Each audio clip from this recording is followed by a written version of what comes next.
কিন্তু আমি এই সমাজের কাছে হাত জোর করে একটি কথা বলতে চাই, আমার মতো কোনো মেধাবী ছাত্র যেন রাস্তার মধ্যে রিক্সা না চালায়, আর যারা পরিশ্রম করে তারা যেন তাদের সঠিক পারিশ্রমিকটা পায়। অযথায় আমাদের সময়টা নষ্ট করছে।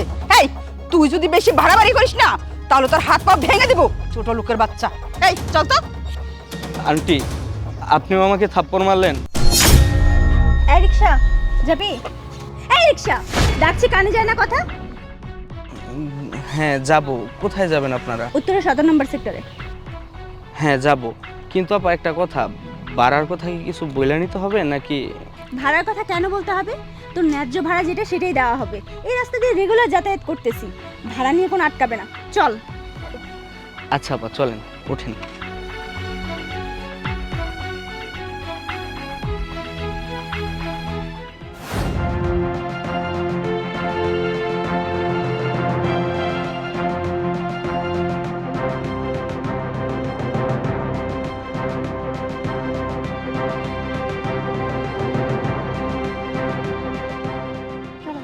আপা, এইটা আপনি কি দিলেন? এখানে তো 70 টাকা ভাড়া, আপনি আমাকে দিচ্ছেন মাত্র 20 টাকা। দেখছো মা, ছোট লোকের বাচ্চার কথা শুনছো? এই, এখানের ভাড়া যা আমি তোকে তাই দিছি, বেশি যাচ্ছিস কেন? আপা, আমি উত্তরার প্রত্যেকটা সেক্টরে প্রতিদিন রিক্সা চালাই, ওইখান থেকে এখানে 70 টাকাই ভাড়া আপা। এখানের ভাড়া 20 টাকা, আমি 20 টাকা দিছি মানে এখানের ভাড়া 20 টাকাই, এর চেয়ে বেশি না। কথা বেশি বাড়াবি না আমার সাথে। আপা, আমার ঠকায় লাভ নাই, আমার মা খুব অসুস্থ, এই জন্য আমি রিক্সা চালাই। আজব কথা, তোর মা অসুস্থ না কি সেটা আমার তো দেখার বিষয় না। তোর মা অসুস্থ থাক না পঙ্গু হয়ে রাস্তায় পড়ে থাক, তাদের আমি কি করব? যা এখান থেকে সর। আপা, দয়া করে মাকে নিয়ে কিছু বলবেন না। ছোট লোকের বাচ্চার কথা শুনছো মা? এই, চালাস তো রাস্তায় রিক্সা, আবার এর মাকে নিয়ে নাকি কথা বলা যাবে না। এদের রাষ্ট্রের সম্মান। আমি তোর মাকে নিয়ে যা মন চাই তা বলবো, তুই আমার মুখে মুখে কোনো তর্ক করতে পারবি না। ছোট লোকের বাচ্চা কোথাকার। আপা, আপনি আমার থাপ্পড় দিচ্ছেন, এতে আমার কোনো দুঃখ নাই, কিন্তু আপা আমার ন্যায্য ভাড়াটা আমাকে দেন।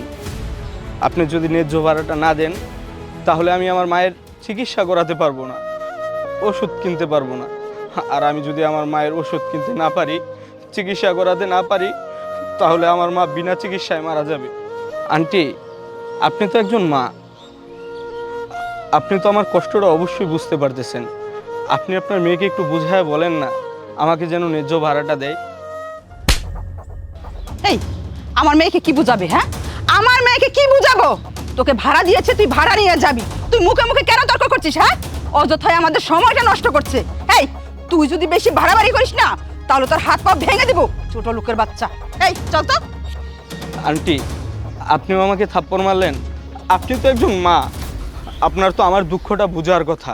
ওর সাহসটা দেখেছো মা একবারও? ও আমার মায়ের সাথে ওর মার তুলনা করছে।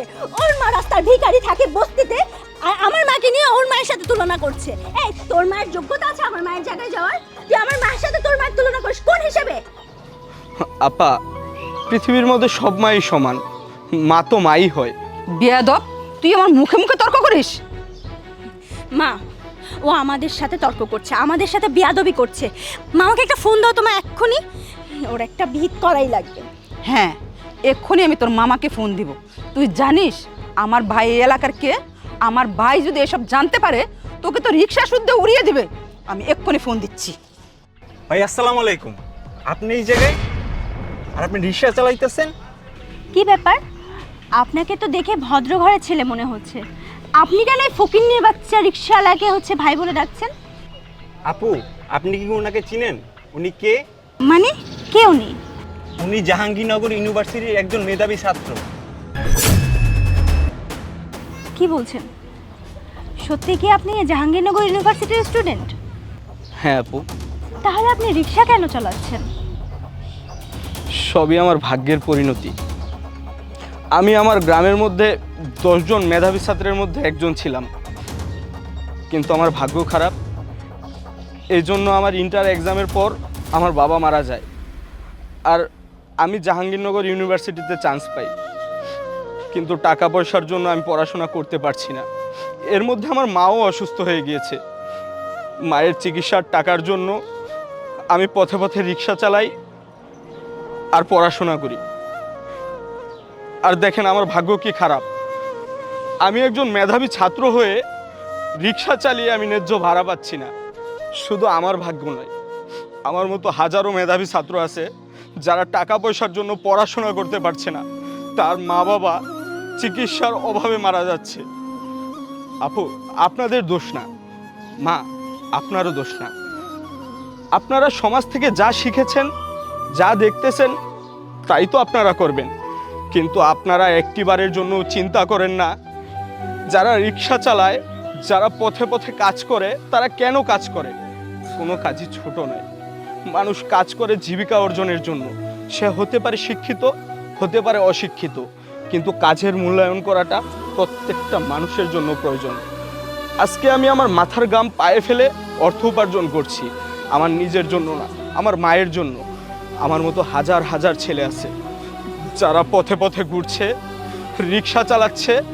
আর আপনাদের যদি বিন্দু পরিমাণ মানবতা থাকতো, তাহলে আপনারা আপনাদের কাছে প্রশ্ন করতেন যে একটা ছেলেকে আপনারা কিভাবে ঠকাচ্ছেন।